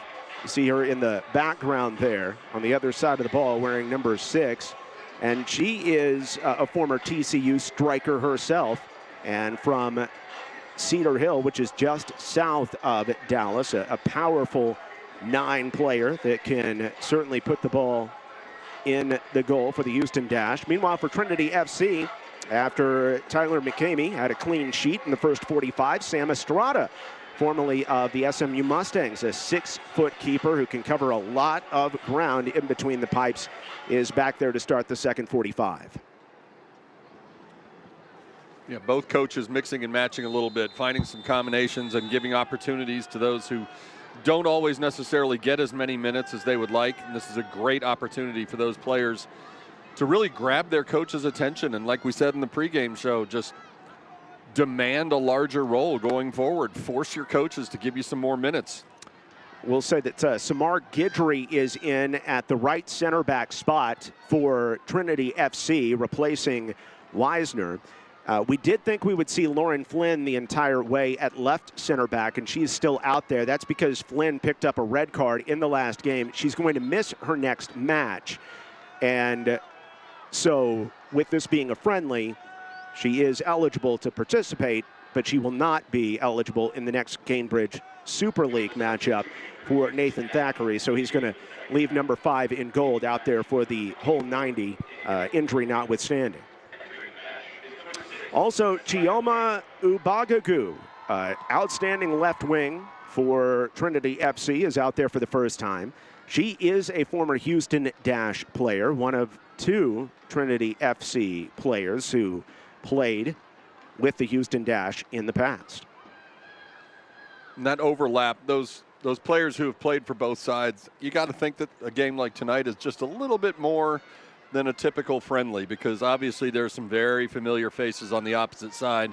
And while they may have maintained friendships, for 90 minutes, they're the enemy, and you'd love a chance to beat your former teammates. Caroline Swan is still out there in midfield spot for Trinity FC to start the second half, Steve, and it just shows how much trust the 16-year-old is getting right now from Coach Thackeray, who said at the end of the last match, she was just playing outstanding in the final 20 minutes or so when they played at North Carolina. Yeah, she's really done a little bit of what we just talked about with the Dash. She has forced her coaches to get her in the lineup, give her some more minutes. She's grabbed an opportunity and run with it and done a terrific job. Caroline Kelly still out there to start second half for Trinity FC. Nice play by Sarah Hinson, who starts the second half at the outside back. Fullback will get some work here in the second half as well. For Houston, Kristen Westfall is out there. There's plenty of players that went all 45 in the first half, also starting the second half. Maya McCutcheon wearing number 11, former OU Sooner and West Virginia Mountaineer, is in at the right midfielder spot for Trinity FC to start the second half as well. Looks like the entirety of the changes that we can notice for Trinity FC for the second half. And it may be just like the beginning of the game where there were a few minutes of sort of feeling things out and both sides settling in and getting comfortable. You may see that again at the beginning of the second half as these new players who are getting into the action for the first time get their first couple of touches and realize how fast the game is and get used to it all. And then they'll settle back in, and we may see some of the more high-speed chances created on each end of the field. And this is a friendly as Fossey is able to send it off of Sierra Hinson. But I think you get the feeling, there is no question that these two sides absolutely want to win this match. Yeah, I think so. I mean, again, these teams are not in the same league, but in-state bragging rights come into play almost immediately, I would think. A lot of these players do know each other, whether they played with each other or against each other, or certainly at least aware of each other. Sure, the outcome of this game isn't going to affect either team's standings, but you'd love to have those bragging rights when you see your friends who happen to be on the opposite team. No question.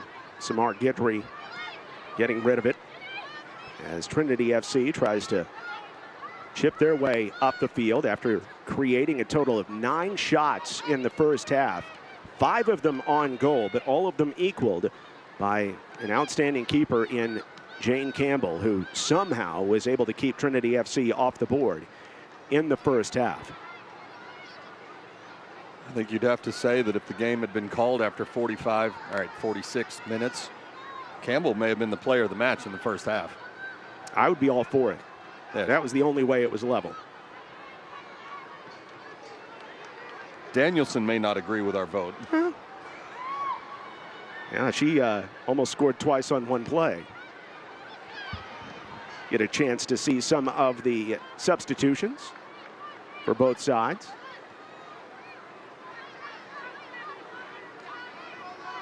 Here comes Hannah Davidson. Had a great first half for Trinity FC. Trying to throw it into 5th gear. She is tripped up. And ball first, evidently by Yasmin Ryan. A good defensive play by the wing for Houston. Yeah, Ryan got a really nice shoulder charge there. And the reason you know it was a good one, there was no objection or complaint from the other side.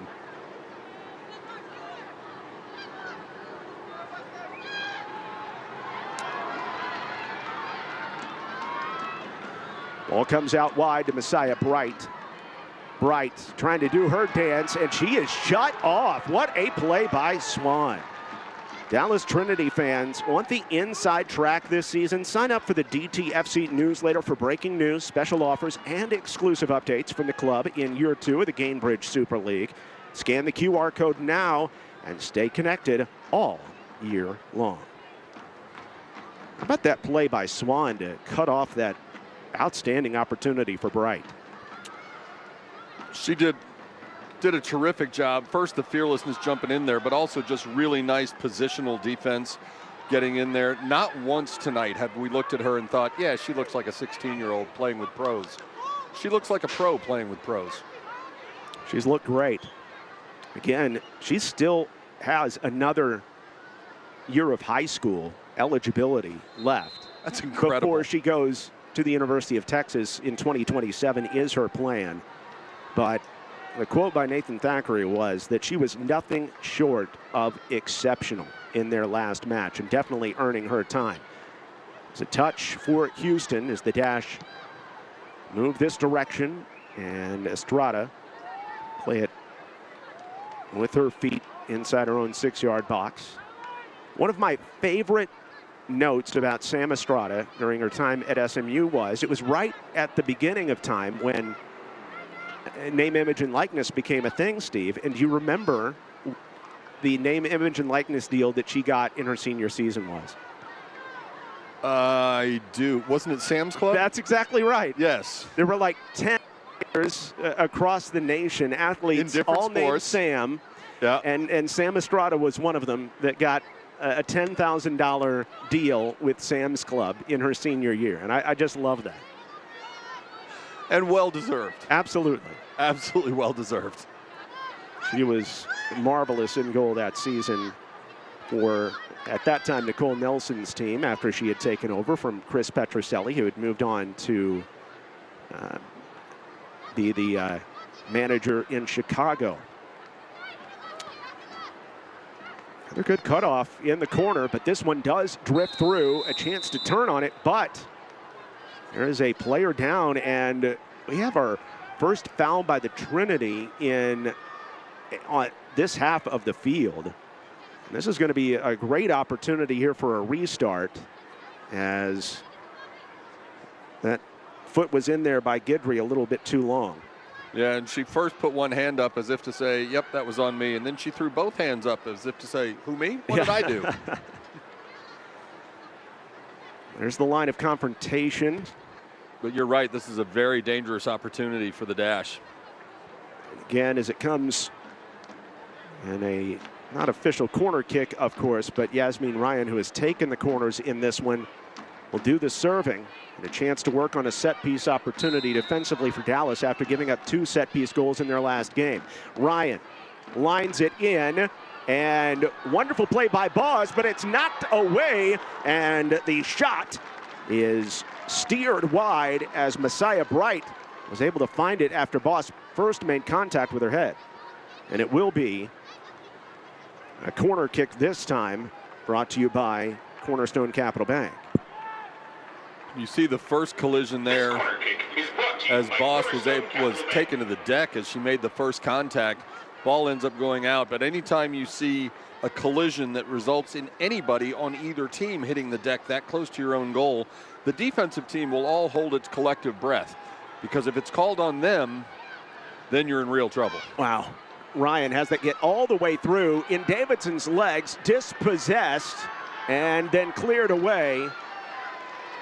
And out of trouble for Dallas after that corner kick, the first of the second half for Houston. Both teams have had a corner kick that has bounced almost slowly, if you can say that, through I think you can. A crowd of defenders, which again is terrifying for goalies, because sometimes you get a little bit screened from the ball. You're not quite sure, A, where it is, or B, who's running onto it to try to crank a shot. So you end up holding your breath for a moment until your teammates get there and clear the thing out of danger.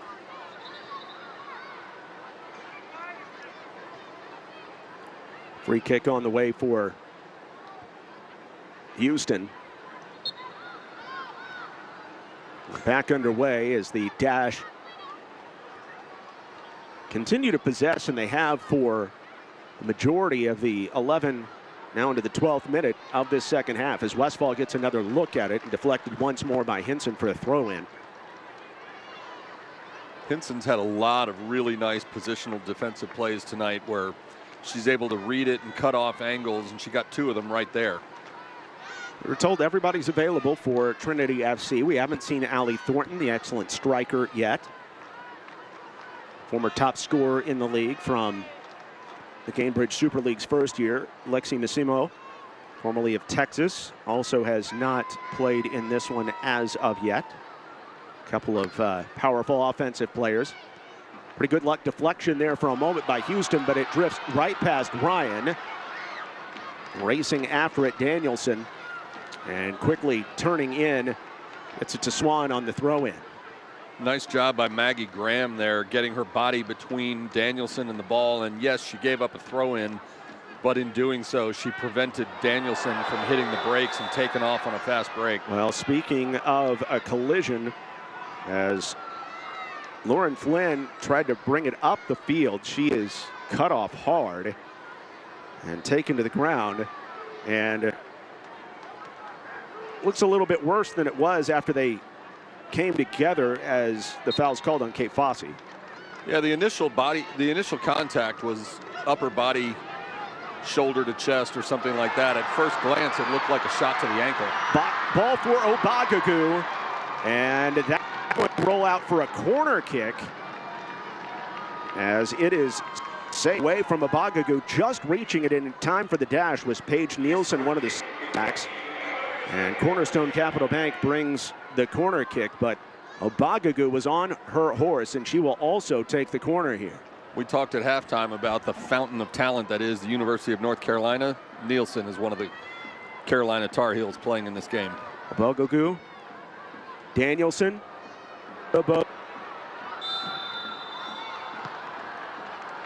flag is up as official on the far side saw a reason to send the flag vertically. Yeah, it looked like about 10 players were almost in a perfectly straight line through the middle of the box, but obviously one of them was maybe half a step behind the rest. Picture that flag up. Excuse me, Steve. Picture perfect night here at Fair Park in Dallas. In the 70s now. No chance of rain. And a grass pitch that is beyond compare as well here in DFW. Perfect place to play soccer. Good header to the middle. Steered toward Boss, but not able to catch up with it. But Swan is there.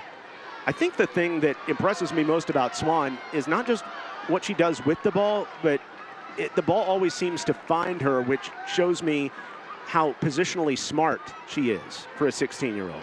Yeah, and I think she comes by that naturally. She is from a family of exceptional athletes. Her mom was an incredible midfielder at SMU. Her siblings are all soccer players. I should say, though, her dad, Craig, was terrible soccer player. Terrible soccer player. Yes, but he was a fantastic linebacker yes. who is now a fantastic soccer dad. Yes. But you can see a little bit of Danielle, her mother, Danielle's soccer IQ. You can see some of that in her daughter. No handball.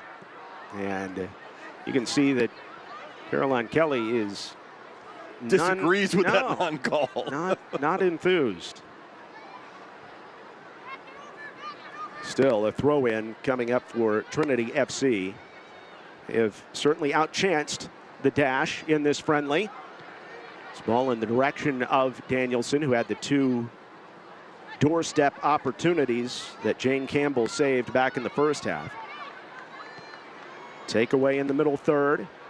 Chance to reverse the ball for Trinity FC and look for another threatening moment. This ball in the direction of Swan. Can she catch up with it? Not quite, and it was not touched by either side before rolling over the end line as we get ready to see the first run of play substitution for either side in this match, as the Dash will bring in Evelina Duljan, the 22-year-old Swede, at a forward spot.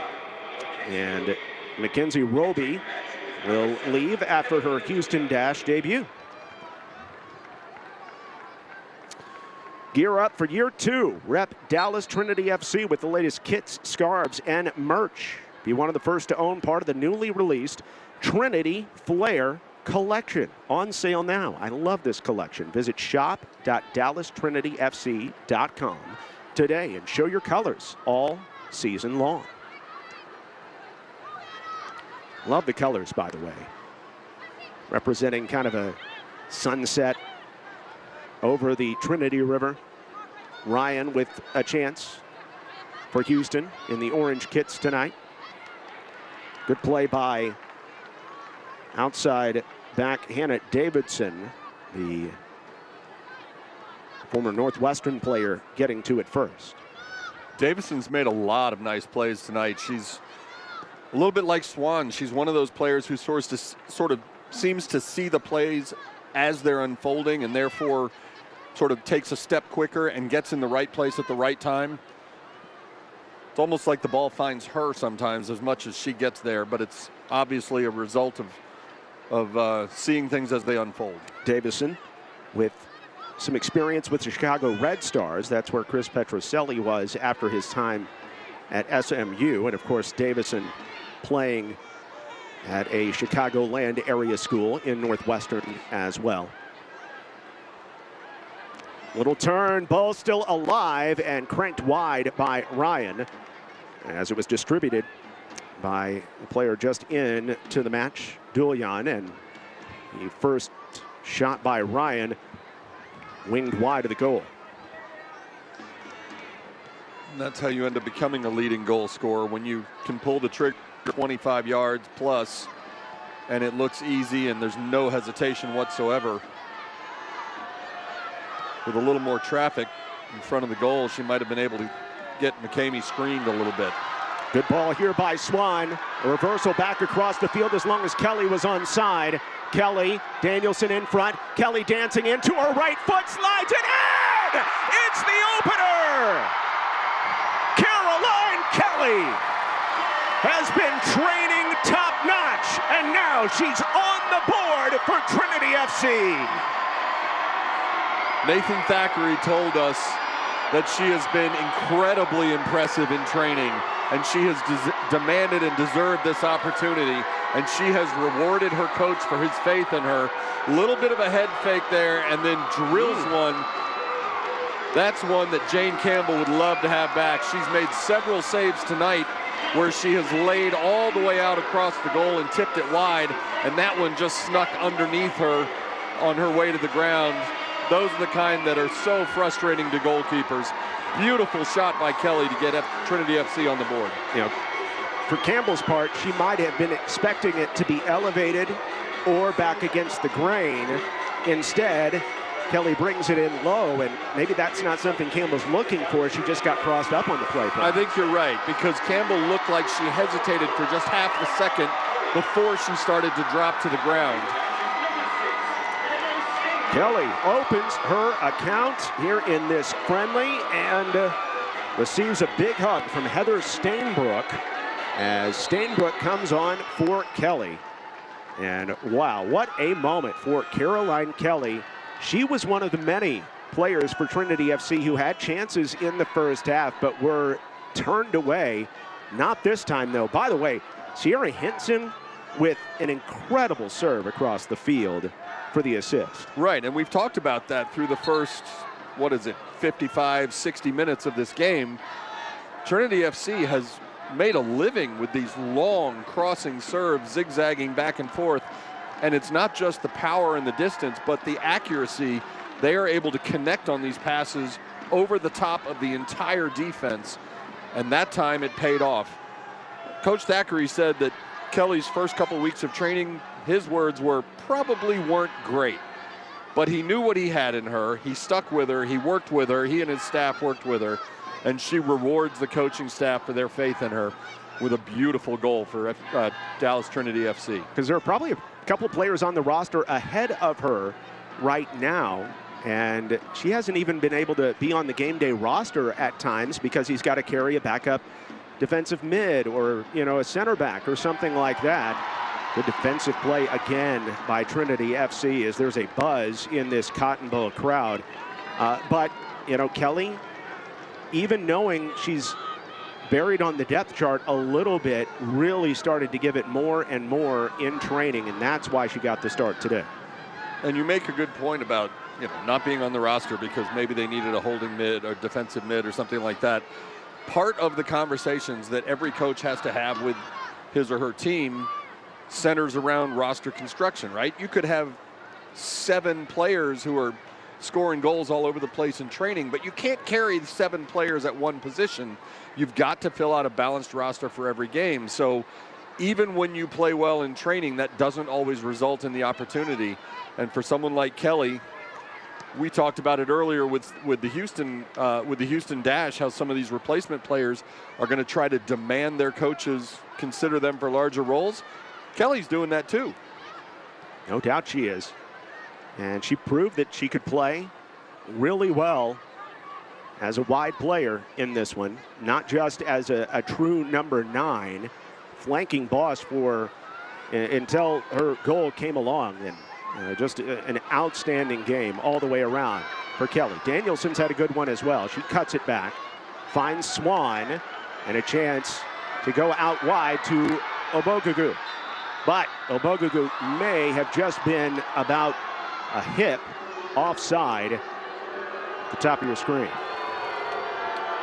Again, the officials in the stands disagree with that call. And I agree she wasn't offside by much, but I do think she was just a hair behind the defender when the ball was played. Great crowd here in Dallas, by the way. And I love that, yes, you see plenty of Trinity FC colors, whether it be the maroon or the gold, but plenty of fans of the Houston Dash have made the trip as well. This needs to be an every year thing. I'm just saying. I agree. And the Houston Dash jerseys, you can pretty much see from space anyway. They're very, very bright. And they don't look very different from the City Guards at the edge of the field. So maybe that's what I'm seeing. So maybe they look like Houston fans as well? Perhaps. But they give off that glow of Houston Astros in the 1970s. Yeah, and there's a lot of orange in the crowd tonight. The Houston Dash fans have turned out really nicely. Of course, it's about to be time for the Houston Rodeo. It's always a big event. The State Fair of Texas, as we mentioned, that is kind of a counterpoint to that event that takes place every September and October right on these grounds. A lot of time for the Dash to get this thing level. A serve across. It's going to be short of the target player, Fossey. Saved back in bounds by the Trinity. And yes, there is a foul given. Allowed to play the advantage for just a moment, but Samar Guidry called for the aggressive play here in the 70th. This is the second free kick from almost the exact same spot. We saw one earlier.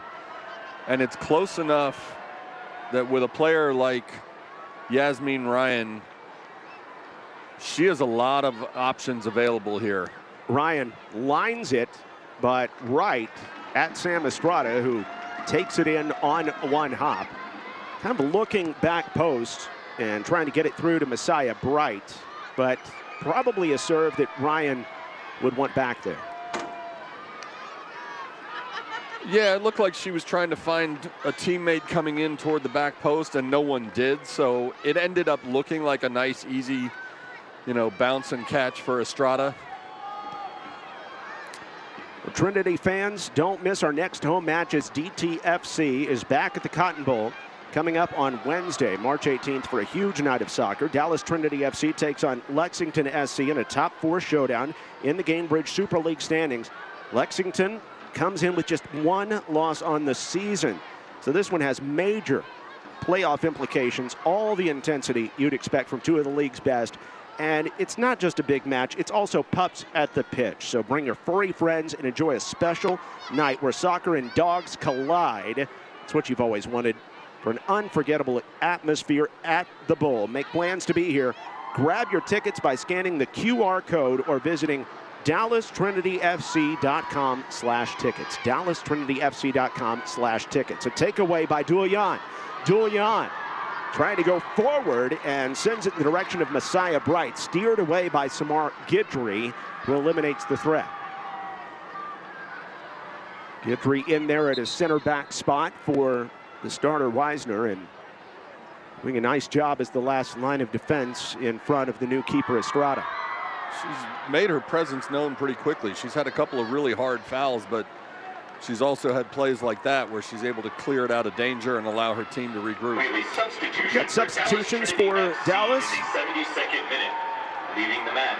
As it's been a huge game by Bethany Boss, the starting striker. She will come out, and Allie Thornton is on for the first time, a fan favorite and local hero. And also as Danielson, who has played incredibly well in this game, comes out, be a substitution in the midfield as Kylie Delaney is on for the first time.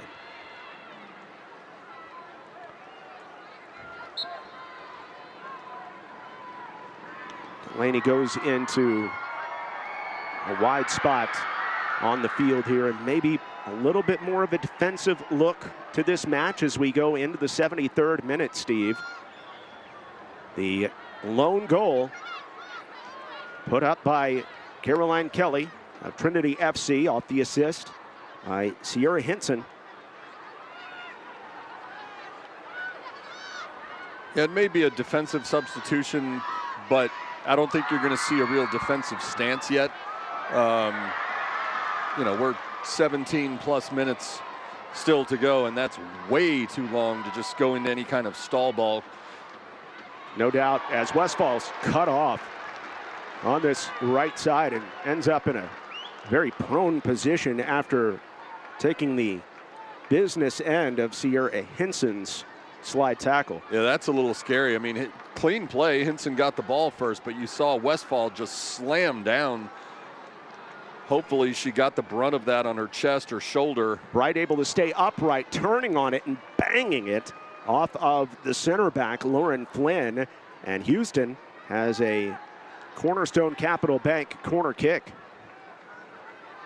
Looking for that moment to tie things up here in Dallas.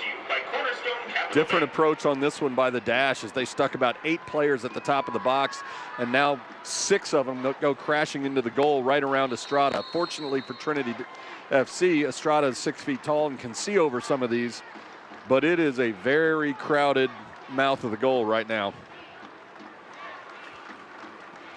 This is a time when you don't necessarily have to drill the ball at 100 miles an hour because a deflection can end up finding its way in.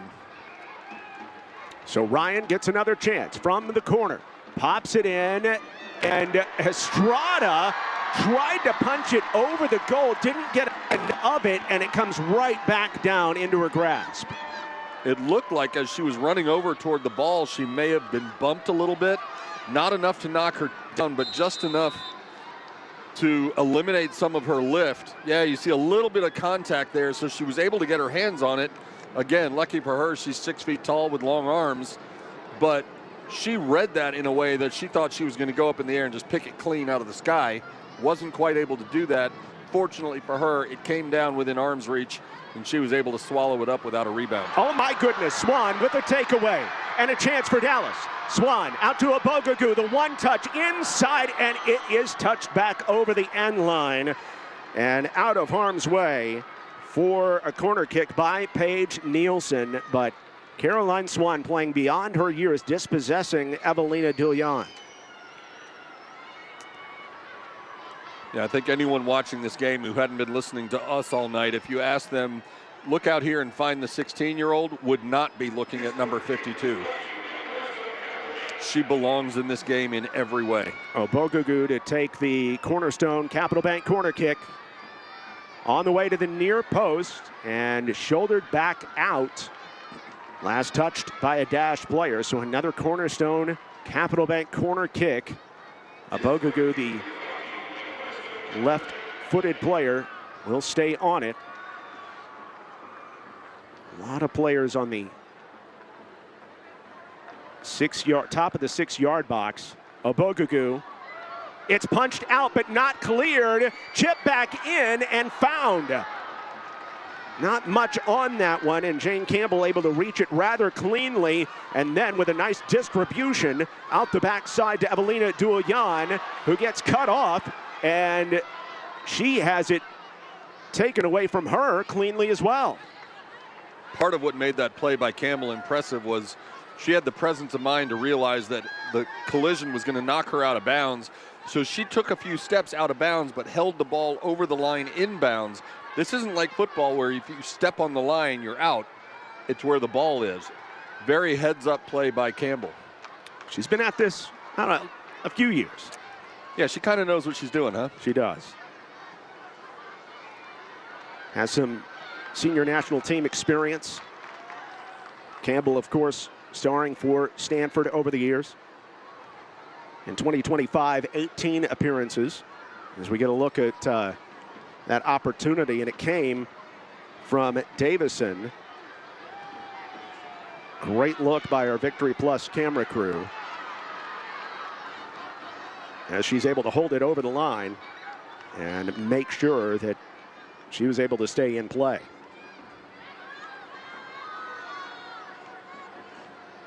'78th minute here in Dallas.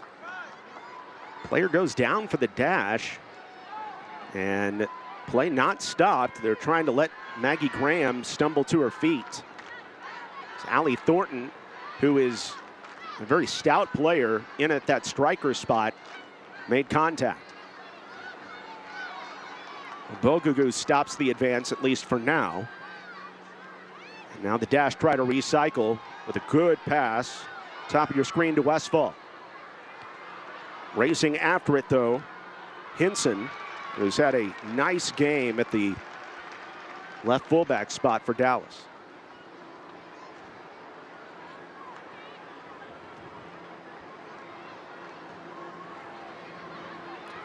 Maybe getting ready to see a sub for Dallas Trinity FC here in a moment as Thornton gets rid of it, and a lot of space on the right side. An opportunity for Dallas, 1v1. Screaming in, a shoulder charge, a lot of contact, and the ball ends up over the end line as Kylie Delaney went 1v1 against that last Houston Dash defender. And it will be a goal kick for Houston. As you see, it was Delaney with that last touch, and then a lot of contact between she and Maggie Graham. A lot of contact, and nice play by Graham to sort of bump Delaney off the ball, which is such a risky move to do when you're in your own penalty box. And Delaney obviously a little bit frustrated as she grabbed a fistful of Graham's hair and pulled from behind. But anytime a defender initiates contact in the box and gets away with it, I think the coaches will sort of let out a deep breath after that, because you don't need to be wrong. You just need the official to think you did wrong, and then you're staring at a restart or a penalty kick.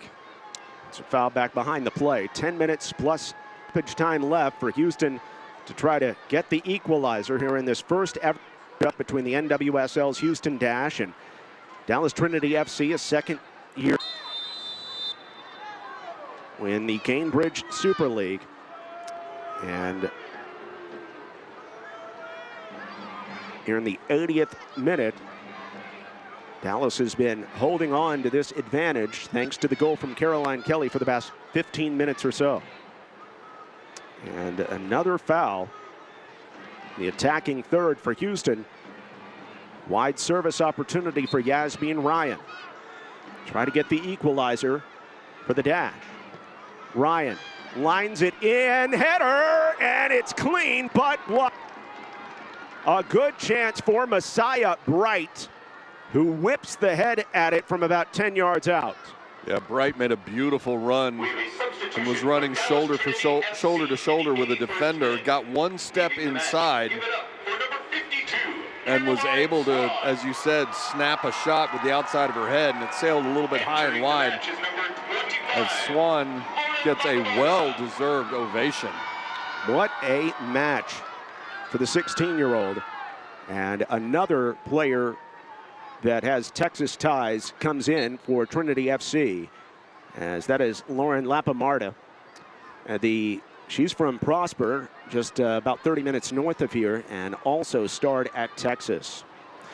Just like we've got the backs of Dallas Trinity FC, Trust and Will also has yours, helping families protect their legacy for generations. Start your plan today at trustandwill.com. Moving toward the 83rd minute at the Cotton Bowl in Dallas.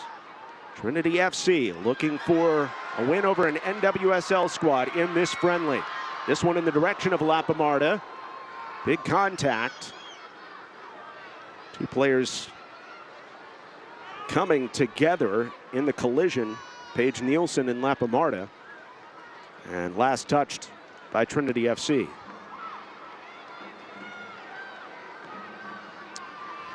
Even though it is Trinity with the advantage right now, Steve, they're still putting a lot of pressure on the ball and not just standing back and letting the dash come at them at will. Yeah, head coach Nathan Thackeray, clearly one of those coaches who, while you want to be smart and careful while protecting the lead, you don't want to be overly cautious, or you don't want to be conservative. Sure. There are a lot of coaches who say the best defense is a good offense. If you can put your opponent back on its heels and make them defend you, well, then they're not taking shots at your goal. And they clearly subscribe to the idea that if you can keep generating offense, then you take away your opponent's ability to do the same and run and create chances to get an equalizer. Absolutely. Kate Fossey obviously wanting a booking against Lauren Flynn. That does not happen. Flynn getting tossed from the last game with a red card. But playing in this match because it is a friendly, she will miss her next Gainbridge Super League match. That looked friendly. Just a little do-si-do. Right. Heavy touch here means a giveaway. Cross coming in and headed just a little wide. Nice job by Samar Guidry, who knew just how heavy to touch it to make sure it did not become an own goal. And immediately a cornerstone Capital Bank corner kick comes all the way across. A very quick restart for Houston. Chipping across, and Estrada is tall enough to bring in the Maggie Graham looper that was headed toward the back post. And Estrada gets contact for her effort. I think Coach Thackeray's glad he's got a 6-foot goalie back there. You bet. Because Messiah Bright comes in. Bright is hanging out right at the back post, and that's a slam dunk if that gets over Estrada. But Estrada did a terrific job backpedaling, getting up off the ground, stretching out that 6-foot frame and those long arms and pulling it in to this game in favor of Dallas Trinity FC. Estrada using some time. So we're nearing the 85th minute. Heavy header in the direction of Allie Thornton. Scored 13 goals in the 24-25 season to lead all players in the Super League. A dangerous pass in the direction of Fossey, and Fossey goes down very hard. As this game has continued to transpire, there has been more and more aggression from both sides, and this time it is Fossey called for pulling down the defender on top of her, and it's the same defender that gave her the business earlier, Lauren Flynn. We're calling this game a friendly, but you cannot convince me that the players on both sides don't desperately want to win this game. Lauren Flynn and Kate Fossey have gone back and forth in the ACC, one at North Carolina, one at Florida State. many times over the last few years. Yeah, they've winning met. national championships between one another. They know the cut of each other's jib. There's no question. Absolutely, and they know what it takes to win at the highest level. Houston has one of their reserves that's a local standing up. I don't know if she's going to make it in. Leila Iglesias out of McKinney, who's a junior in high school right now, class of 2027, headed to USC. Takeaway clean by Douillan, looking for the equalizer for the dash. Douillan, head up, now charging, turns back on it, and taken away. Good backtracking after having it slip from her feet by Ubagugu to eliminate the threat. I think given an opportunity, Douillan would like that back and see if she could just hit the Jets and go straight to goal. She held up just a tiny bit, looking for a teammate for a passing opportunity, when I think the best option really was for her to take it herself. And if she misses, fine. So Leila Iglesias does come in. She's the same age or the same year that Caroline Swan is on the other side. She is an FC Dallas Academy player and getting a chance to play for an NWSL side here. One of 3 players from that FC Dallas Academy that have joined the Dash for this friendly because their numbers are so depleted thanks to the international obligations and other injuries here early in the season. Yeah, and I'll say it again, for these young players, it is such an incredible opportunity to be on the field of a professional match like this. Yes, you see them in practice. Yes, you know the game. But getting out there and doing it against grown women who clearly have the intensity, they want to win this game desperately.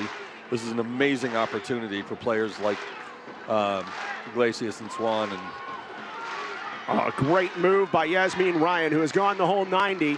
Plays it out, and Iglesias feeds it through, keeping the ball along, and that forward pass is steered into touch and for a corner by Samar Guidry. But a good job by the Dash to build forward and create a cornerstone Capital Bank corner opportunity. Guidry has been terrific. She's added a little of that physical bite that we talked about, but that's the third at least really big play deep in her own end where she was able to clear the ball out of very high danger. Here's the corner chance, and it comes in short. She'll get another chance to steer it across, and this time headed away, but there was an offside flag in the air. With 90 seconds left until stoppage time. We only got a minute of stoppage time in the first half. I'd anticipate the second half, because of the substitutions, we'll see 2 minutes or more. But this is not a game that has been terribly ridden by stoppages as we enter the 90th. No, it's been well played. It's been smooth. It's been well officiated. It's been a terrific game. It's been well broadcasted by you, Steve, I got to say. Only me, huh? Absolutely. MVP of the match. Sure. Man of the match. As Dallas Trinity FC tries to bleed off the remainder of this match and win the friendly. Again, the separating goal, the only tally, as Trinity FC definitely dominated the chances in this one, in the first half especially. The only goal in this one coming off the foot of Caroline Kelly. 3 minutes extra time here in Dallas. See if the Dash have 1 or 2 more chances in them, and nearly the ball gets through to Douillan, but instead Lauren Flynn able to send it into space. Delaney tracking it down, keeping it in, and wasting some time in the process. Nice job by Delaney, and again, we're in 3 minutes of extra time here in Dallas to see if the Dash can pick up the equalizer, or if Dallas moves to 1-0 all time in these friendlies. And that field flipping opportunity by Ryan is way too strong. At this point, your point about Delaney a moment ago, wasting time, is spot on. Yeah, she would love to have gotten across into the middle to try to find Allie Thornton for a scoring chance. But at this point, your best friend is that clock, which is not running on the scoreboard, but it is running for the officials. And we're probably, what, halfway through the extra time? Lapamarta into a very fresh Allie Thornton. And again, the touch put on by the Dash, who does need to be pointed out, or without some of their best players in this one, but still, Trinity FC playing a whale of a game and moments away from picking up a victory over an NWSL side in this friendly. Yeah, I think that's why if the score stays as it is, this can be viewed as sort of a win-win. You know, if Houston comes up a goal short tonight, that's disappointing to be sure. And the yellow card's been shown to Lapamarta for wasting time. But yeah, to your point, you know, Houston, this could have been maybe a 3-0 scoreline or something like that. Sure. If not for Jane Campbell's exploits. Sure, and they can certainly point to the fact that some of their top players are not here tonight, and there's no arguing that fact. Nice job by Lapamarta to get it out to Delaney. Delaney racing in, trying to put a capper on it, and Campbell comes out to steer it clear. And she had Allie Thornton wide open in the center of the box, but I think she was going so fast and saw Campbell coming out, she just didn't see Thornton. Quick twist and a shot by Abogugu. It's wide, but I don't think it's going to matter as the extra time twists away, and Trinity FC, more dominant than the 1-0 line shows, looks poised to come out on top. This one too strong, and that's going to give Estrada a chance to wait on it. Kate Fossey in her debut for the Houston Dash certainly made some noise. Estrada with that clean punt out past the midline. And there's the final whistle. And this friendly rivalry opens with a 1-0 victory for the Dallas side. North side, the real side tonight, as Trinity FC takes down the Houston Dash 1-0 at the Cotton Bowl. I think Nathan Thackeray and his staff have to be thrilled. They talked about this game as a measuring stick game, and I think they learned a lot. And not about, but not entirely about, some of the young players who stepped in, and Caroline Kelly rewarding her coaches for their faith. Absolutely. Caroline Kelly gets the goal. A combined shutout between Sam Estrada and Tyler McCamey. And Trinity FC beats the Houston Dash 1-0. We'll be back to take a look at highlights and the stats in a moment as well. After a 1-0 victory over Trinity FC, for Trinity FC over Houston.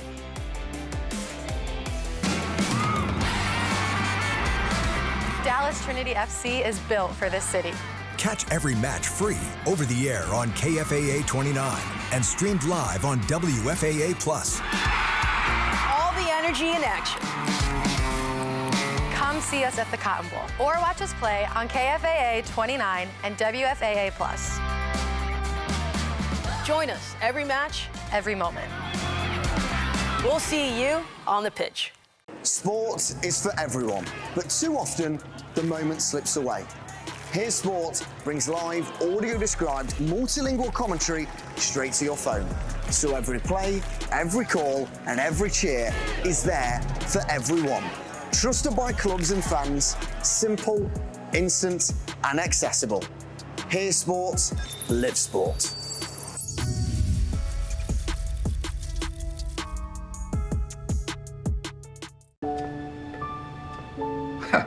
Grandpa and I used to work on this together.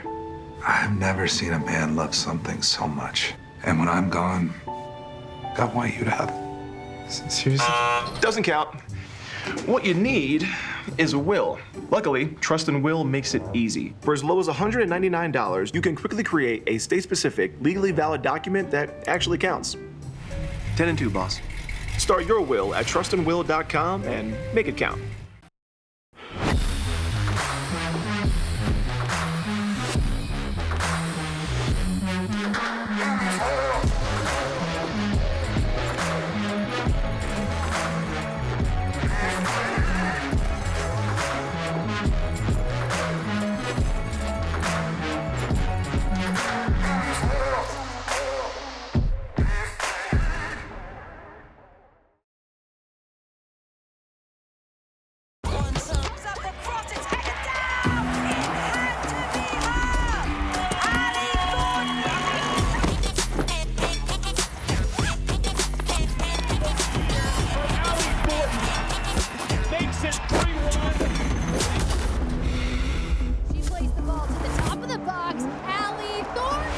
Nice shot.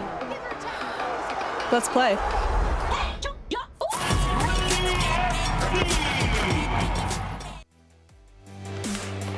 Welcome back into Dallas. Fireworks at the end of the match.